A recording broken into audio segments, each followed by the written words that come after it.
All right, hey, good morning, everybody.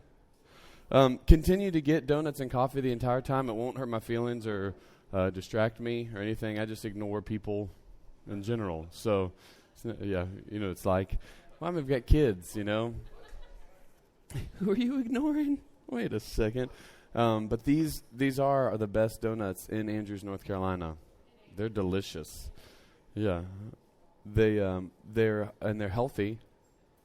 They're made out of a non-GMO vegetable protein, and they're non-gluten organic,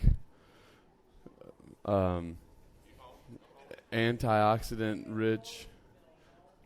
That's right. They cut out the calories. The calories are right there in the middle.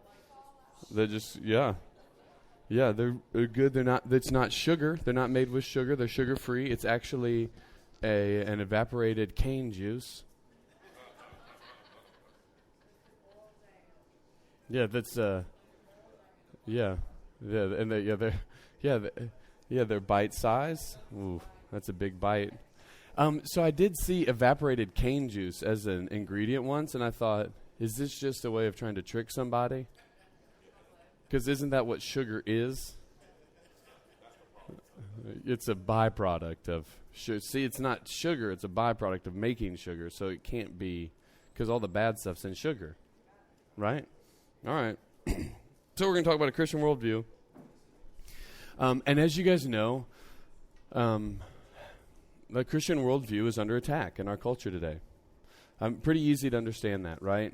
And it's supposed to be this way, because this is what Jesus said was going to happen, right? So we shouldn't be surprised at it. But lately, it has gotten more and more blatant. Like on June 7th, which was my birthday, I didn't get a phone call from any of you, and I'm not upset. I'm just sad. And yeah, that was my fault. I didn't have your number saved, and so I didn't answer it. But thanks, I appreciate it. Okay, that's I believe you. So on June 7th, it was, I don't know if you guys remember, this was when a guy named Russell Vought was being considered on whether or not he would be the deputy budget director of the White House. And so they had to have a hearing of this, of course, and Bernie Sanders just went off on this guy. Because what had happened is Russell Vought had graduated from Wheaton College, which is an evangelical school in Illinois, and he had written a blog post defending a move that Wheaton had done on firing a professor who openly acknowledged that you could be saved through Islam, all right, through the practicing Islam. So Christian school, giving this much saying that salvation could come through Islam, I mean, big deal. So they fired him. Well, Russell Vought wrote an article about it, and Bernie Sanders just attacked him for this. Now, keep in mind that this is for the deputy director of the budget for the White House, right? So should it really matter to Bernie Sanders what his religious beliefs are? I don't think so, especially in light of the fact that we belong to a country that affirms people's right to believe whatever they want, to teach, believe, assemble, worship, all of that, right? Well, so it came down to the gospel, because Bernie Sanders said, well, do you believe? Because he then made it was about defending Wheaton, which then became about defending Islam. And so he then said, do you believe that there are this many people in the world who practice Islam, that they're condemned by God? And Russell Vought did a great job. He said, as a Christian, I believe salvation comes through Jesus Christ, faith alone, that everyone was created in God's image, worthy of respect, and worthy of respect and honor because they're created in God's image, but they stand condemned before God unless they believe and receive and believe the gospel. I mean, we would agree with that. And in fact, he's articulating what has been the traditional Christian understanding of salvation. And then Bernie Sanders just blew up, just kept getting so mad at him. And he would say something, he'd say, as a Christian, I believe this. And he'd go back and forth. He says, well, as a Christian. And then finally Bernie Sanders said, I know you're a Christian, but are you telling me this and this and this? And he said, yeah. And then he said, he told the chairman, said, you can do whatever you want, but I'm not going to affirm him because I can't believe that no one who believes that this many Americans are condemned before God should hold any public office. And you think, whoa. I mean, that's huge. So we're saying that Russell Vought is being attacked. I mean, on C-SPAN. Obviously, it's not super public because nobody watches C-SPAN. But, I mean, he's being attacked because he's holding up the Christian faith. But then think about where Bernie Sanders is coming from. Look at the ignorance that this shows from Bernie Sanders.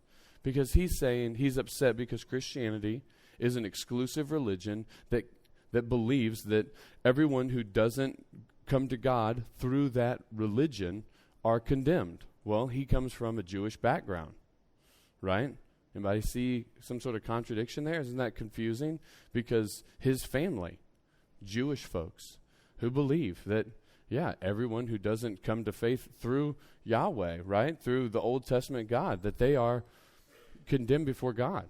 And so they're even more exclusive, right? But then we think Islam, he's defending Islam, who also believes that if you're not Muslim, that you, not only are you not going to have salvation, but if you don't accept that now, that you should go ahead and be killed because you're an infidel. Isn't that crazy that we're seeing this? I mean, it's everything. You can believe everything you want as long as it's not Christianity. That's what's happening in our culture today. And so this is what our students, this is the cultural climate that our students are going into. Right, so how do we help them prepare for this? Okay, so one, we need to let them be ready to fight, right? By the way, all these slides from all of the breakout sessions are on the SWO app, or you can download them off of the webpage. Isn't that great? So you don't have to take notes. Who wants to take notes anyway? Boring. Yeah, I do the same thing. Helps me pay attention. And stay awake, because sometimes the people who are talking before 8 in the morning are boring. So, Anyway, so we need to be ready to fight, because what's happening right now, even in the academic climate, right, even for academics, they're saying that everyone can believe whatever they want to believe. Whatever you want to believe, you're allowed to believe that. And that if someone tells you can't believe that, then they're judging you. They're discriminating against you. Right? So this makes it very hard to be a Christian academically in our culture, because the academic world is saying that everyone has a right to believe everything they want to, and you can't judge against them. If you say they're wrong, you're the one the one discriminating. And what's happening is that we've, and we're going to talk about this a little bit because about truth, is we've relativized truth in our culture, that whatever you want the truth to be for you is true, right? Now, I first started thinking this way, or reacting against this. It was in 1998 when a guy named Paul Copan wrote a book called True for You, But Not for Me. Paul Copan's then and now, I think, is still a professor at PBA, Palm Beach Atlantic University. And he's talking through this issue of what truth is and relativizing truth.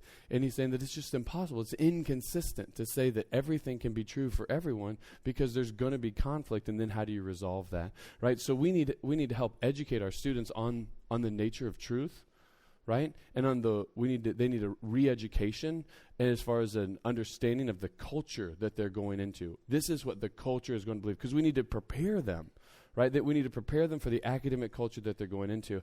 I say that because if it is true that the academic culture that our students are going into is hostile to Christianity, then every one of our students needs to be on their guard, ready for it, even when it seems like an innocuous class that they might go into. Like, for instance, we have a lot of students who in North Carolina who will go to Chapel Hill, UNC Chapel Hill, go Heels, go America, and you have to make a decision, Ben. Heels, come on, just stick with them. Stick with Carolina. Come on, Greg.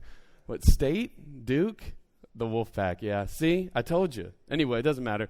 North Carolina, as you know, is polarized when it comes to basketball, much like other states, like especially if you live in Alabama. Make you see, you got it, Alabama, man.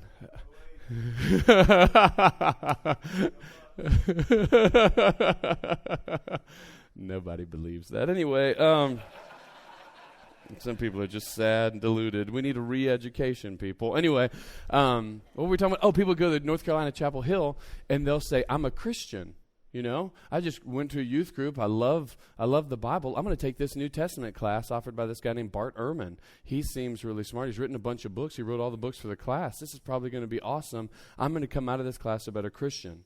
Well, Bart Ehrman, who ironically, was educated at Wheaton, and then he went to a couple other schools. So he's got a PhD in the New Testament, and he spends his whole life telling people that the New Testament's not true, God's not real. What? But I just signed up for this New Testament class because I love Jesus. I'm sure it was going to be awesome, right? So we're hearing that. You know, students will come back here. In fact, I had a conversation with one of our summer staff who went to NC State, who same thing, went to this New Testament class and came out thinking, oh, the New Testament's completely unreliable. Why would we trust this for any type of truth? You know, much less salvation. I mean, it's crazy. So we need to help our students understand the cultural climate that they're going into that's hostile against Christianity. And we also need to be teaching our students to think critically. I'm going to talk about this some tomorrow with the pervasiveness, is that a word? The ubiquity of social media, that students are starting to they aren't thinking critically anymore. They're losing their attention span. And so we need to help re-educate our kids to just be able to think well. Right? Be able to think through, to be able to process things, and we need to get them to ask the tough questions to themselves right now. You're in high school is the best time to introduce introduce your students to all of the difficult questions that they're going to face against Christianity, because it's in a situation where they've got support from the outside, and they can actually process these questions. Right? They need to be able to process them. We need to be asking students stuff like, you know, how is it that you can have an all-loving, all-powerful, all-good God exist and evil still exists in the world? How does that happen? Because that's the biggest question that students are going to face when they go to college. You're telling me, how can there be a God? Look at all these bad things that are happening. Right? They need to ask those questions now. They need to get answers for those questions now, because if they don't have answers for those questions now, when a non-believer who's read one book, right, or watched a couple YouTube videos is going to come at them, they're going to have no way to answer those questions, right? We also need to get them to ask the question why, over and over. Just ask the question why. Start to think critically. Ask the question why. Why is this happening? Why does this happen? You know, so that they can be processing these things now, but then also they need to deal with why.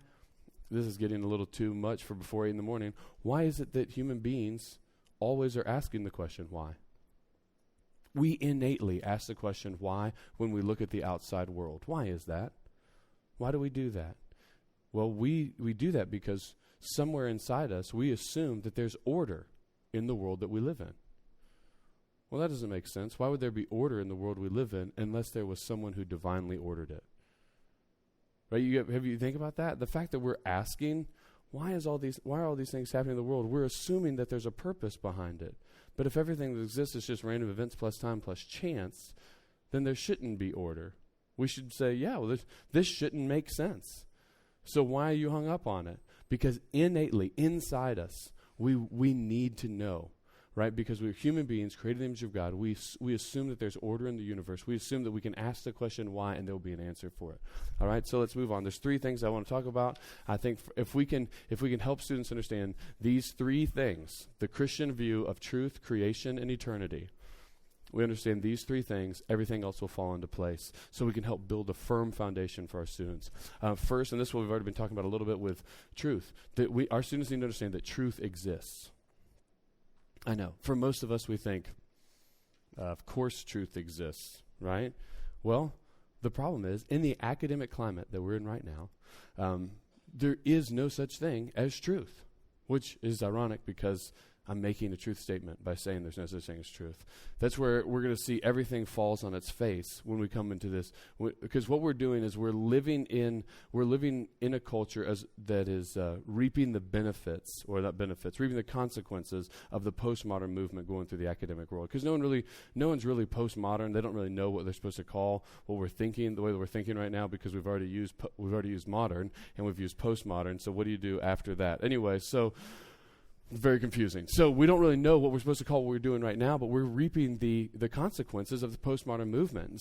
And what's crazy is that if you go to a university and you take a class on logic, you're going to find out that logic is ordered by laws. And the first law of logic is the law of non-contradiction, right? That, or some people call it the law of identity, that A does not equal not A, that something can't be true and false at the same time in the same respect. Well, this is a big deal. This is math and logic are based on this, but for some reason we think that in every other area you can just decide what you want truth to be for you. And the reason for this is because of this reader response, as a reader response approach, first to art and then to everything else, right? It becomes a reader response understanding of truth. Let me explain, because I know it's 8 o'clock, exactly 8 o'clock, and we're talking about postmodernism and reader response. So, cool, welcome. And so what happened was, and it makes sense the way this would evolve, right? So if you think about art, when you look at a painting, nobody really thinks that, oh, this painting means something specific and concrete. When we think of art, we think, oh, this is just cool, and whatever your emotional response is what they're trying to elicit from you, right? So then that turns into you decide what the meaning of a painting is or for a poem is, because you don't really, it's not clear exactly what the painter or what the poet was trying to convey, so you make up your own meaning. Well, in reality, the closer that you get in the response you have to what the poet or the painter meant when they painted it, then the better you are at understanding that form of art, right? So, there is a standard. They're trying to communicate something in that. But then it moves on, because then it goes into all different types of literature, right? It doesn't matter, because this is what happened. It was in the 60s, pretty much in the 60s in Europe, these philosophers were trying to think through the nature of truth, and they decided that truth is whatever you want it to be. In fact, it doesn't matter what words are used. What matters is your response to it. That's just play. Whatever your response to that is, that's where the meaning comes from. All right? Now, we don't really live this way. Right? Nobody really lives this way. We can live this way. We can look at art this way, but we don't look at any other form of communication like this, right?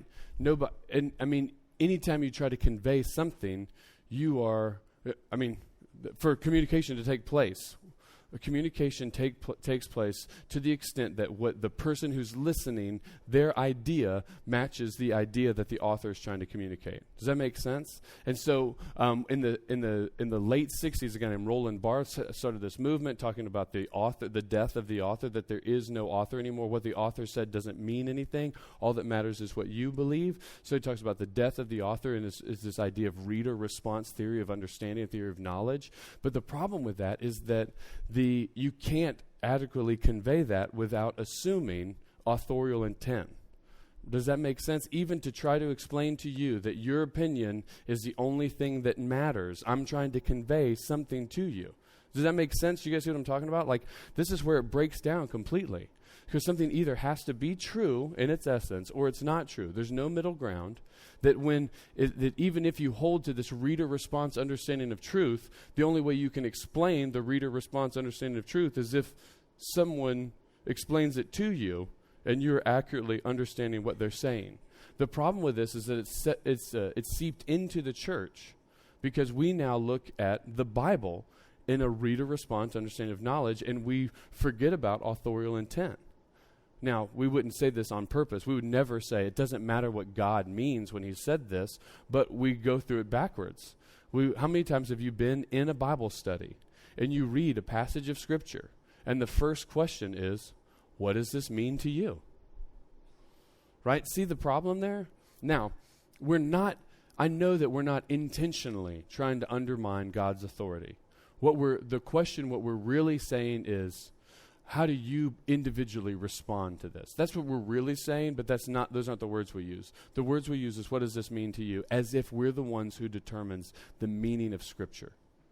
Right? We don't determine the meaning of Scripture. In fact, a good, faithful preaching, the goal is to unearth God's intent in writing this to that person at that time, and then take that principle and apply it to us today. Right?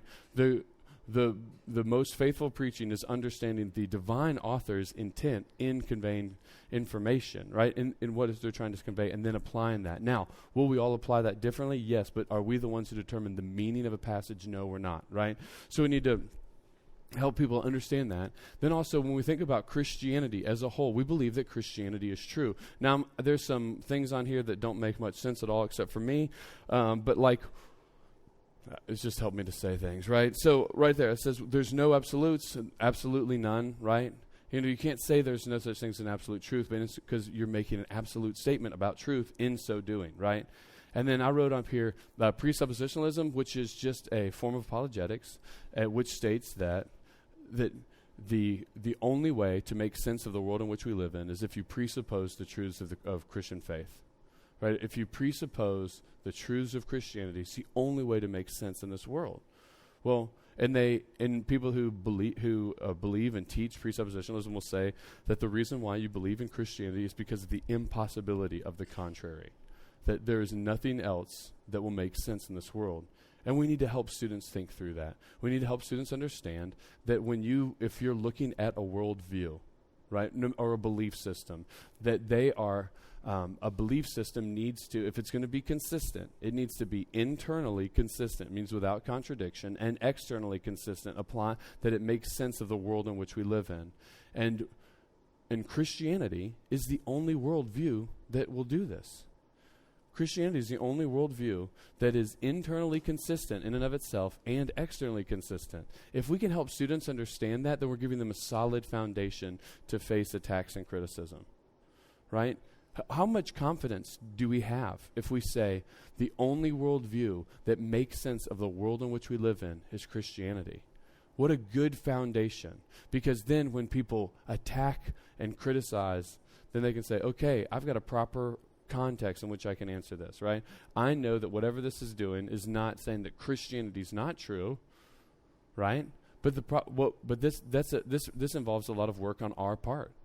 This involves a lot of work on our part in equipping and preparing our students for the next phase of their life that they need. And then we need to understand the difference between, when we're talking about truth, what subjectivity and what objectivity is. Most students have no clue of these categories because I make jokes about it all the time and they don't pick up on it. But that there are things that are open to your preference, right? It's that, because if they say, well, if everything is exclusive, right? What if I like this and they like that? Well, that's different. That's not a truth claim. That's just preference. And then we need to understand, again, that the Bible is the standards to filter by which the Bible is true in everything that it affirms. But we need to help students understand also that doesn't mean that the Bible gives all truth about everything. The truth is not a math book, right? There's truth that exists outside of the Bible, but the Bible is true in everything that it affirms, right? And then help them understand that we believe in the exclusivity of Jesus. And this is the most dangerous thing in our culture to believe. When you say that you believe that salvation comes exclusively by faith in Jesus, this puts you on the outs, right? As far as our culture goes, because our culture wants to say everything, you can believe everything, and we can affirm that you should believe everything. Whereas as Christians, we do need to have a proper understanding of tolerance, but a proper understanding of tolerance is acknowledging people that they have the right to believe what they want to believe. It's not saying that it's not adding also that it's also true, right?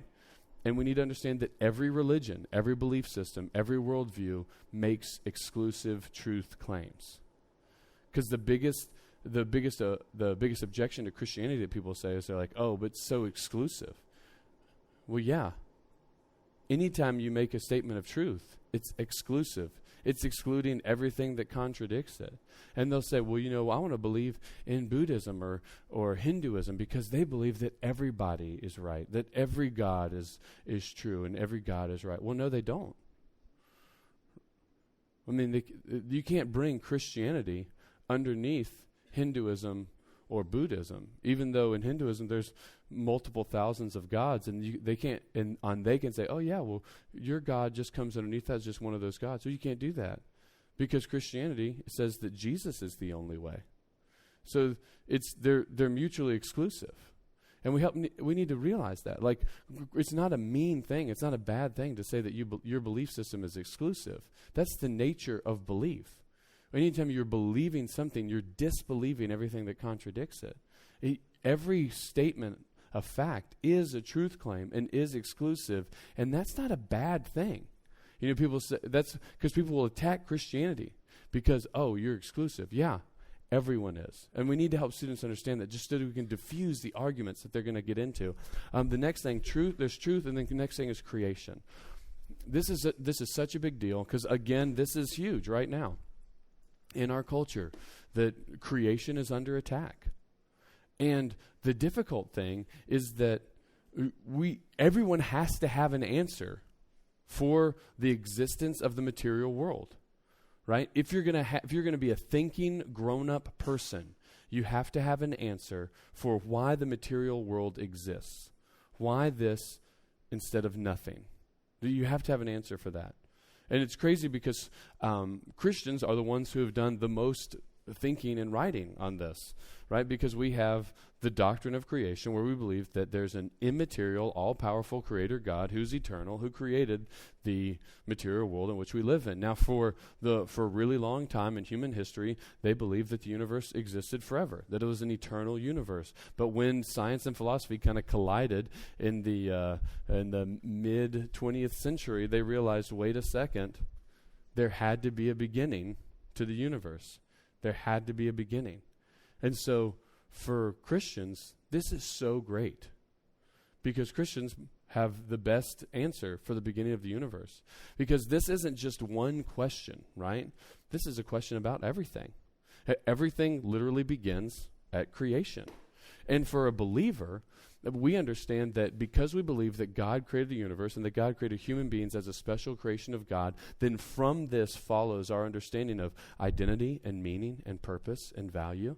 That we have a foundation for identity, for you personally as a human being. You have an identity as a special creation from God. That means that your life has meaning and value, and that means that there is a purpose for your life, and that you are supposed to live in a certain way underneath the standard of morality of which you were created for. The non-believer doesn't have answers for those things. Right? Do you see what a big deal this is? For a non-believer, they're going to think consistently following an evolutionary mindset of naturalistic evolution is that they don't have any other value than any other life form. Everything is just a product of evolution, and they don't have a way of differentiating between the value of one being and the value of another being. There's no good way of differentiating. There's no standard of how we're supposed to live with each other. There's no standard. But everybody lives to that standard, right? That's what we've seen over and over, is that people still are holding each other to account morally without a standard of it, right? And that all of these things, we would say, they all of these have fallen underneath the umbrella of Christianity and being created in the image of God. The non-believer doesn't have a good answer for those. And it's crazy because if you think about, like, if you look in our culture today, try to look at the smartest people that the world has to offer, who are offering other examples of how the universe came into being, it's terrible. I mean, it's laughable. Like, you think, we know that there's a guy named Thomas Nagel. He's a philosopher, talked about how we know that, and it's crazy, he said, we know that the traditional naturalistic Darwinian evolutionary model is incorrect. He wrote this as about, I guess it was probably 5 years ago, and it was crazy. People were like, what? Are you kidding me? And he said, but we don't know any other alternative. We know that Christianity is not true, but we don't know what else is. You know, because he's like, well, he's just throwing Christianity to the bus, right? And then you look at Richard Dawkins. Richard Dawkins, one of the smartest, coolest evolutionists out there, and the closest thing he's come to talking about the creation of intelligent beings on Earth is aliens, right? Like, that's his kind of go-to answer. Cool, you know, some other aliens that evolved from some sort of Darwinian process seeded intelligent life onto this planet.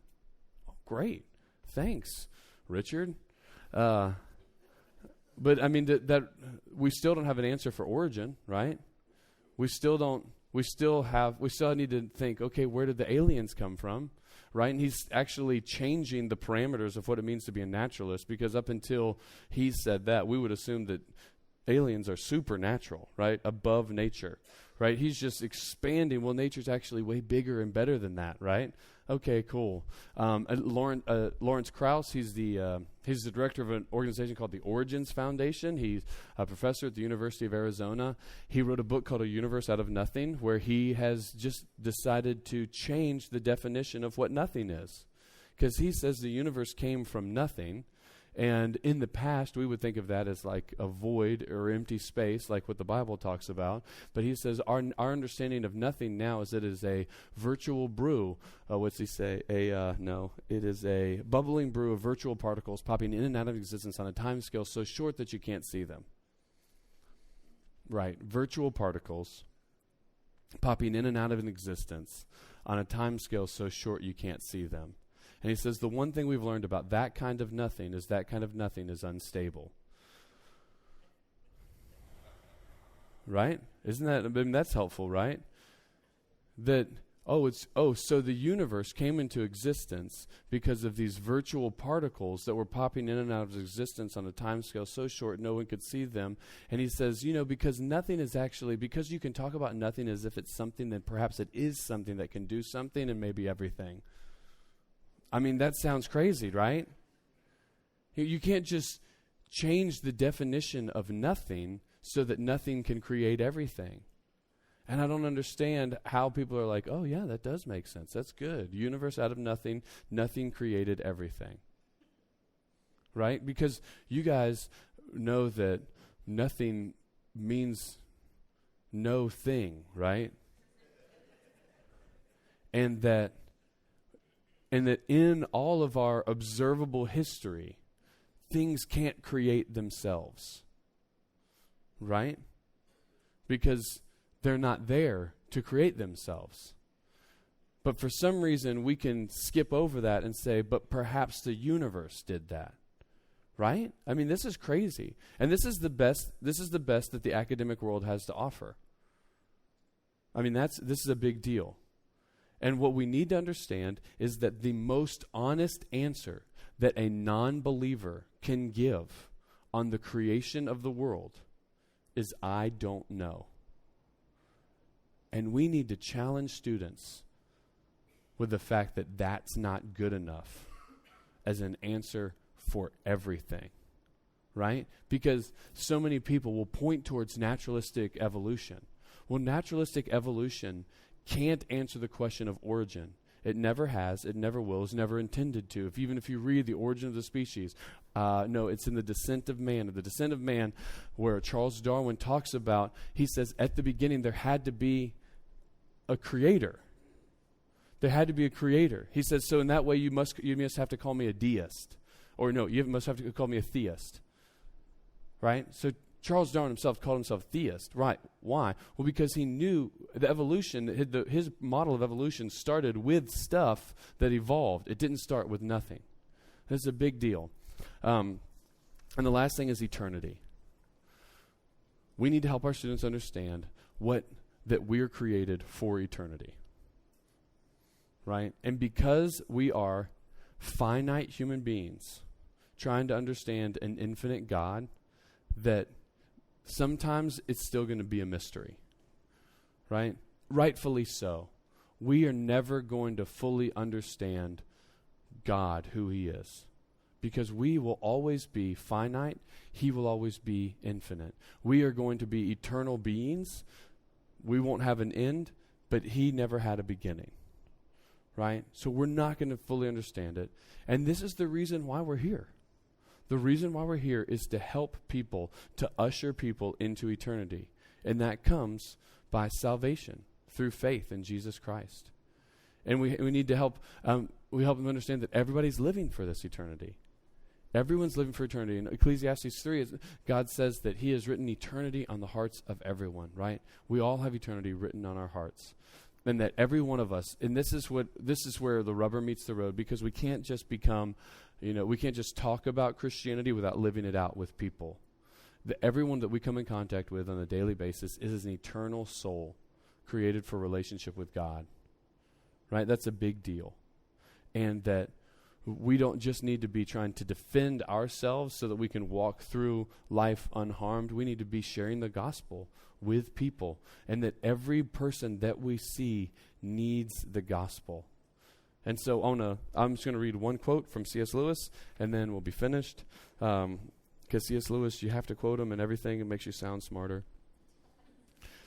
But we know a lot of stuff C.S. Lewis said we don't agree with because he was Anglican. But listen to this quote. This is from The Weight of Glory. And I think this is a beautiful quote because it helps us understand that every one of us are eternal beings, and every one of us needs the gospel. He says this: "It is a serious thing to live in a society of possible gods and goddesses, to remember that the dullest, most uninteresting person you can talk to may one day be a creature which, if you saw it now, you would be strongly tempted to worship, or else a horror and a corruption such as you now meet, if at all, only in a nightmare.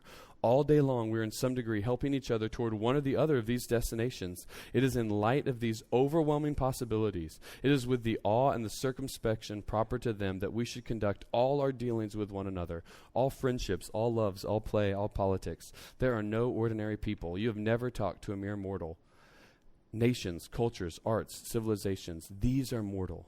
And our life, and their life to ours is like the life of the gnat. But it is immortals with whom we joke with, work with, marry, snub, exploit, immortal horrors or everlasting splendors." What a good picture to realize that every person that you come in contact with is either going to be spending an eternity separated from God, or an eternity growing closer and more like God for eternity.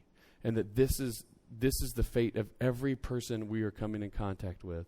So it should give us the urgency to share the gospel with them, right? So let me pray for us and we'll be finished. Gracious Lord, I do pray that you will be with us today. Help us to love you more. I pray that you will be with the relationships that we have with these students, that we'll be able to encourage them and challenge them and teach them. Help us to take ownership of the shaping of these students' worldview so that we can help protect them and equip them to be lights of your gospel in the next stage of their life. We love you and praise you in the name of Jesus. Amen.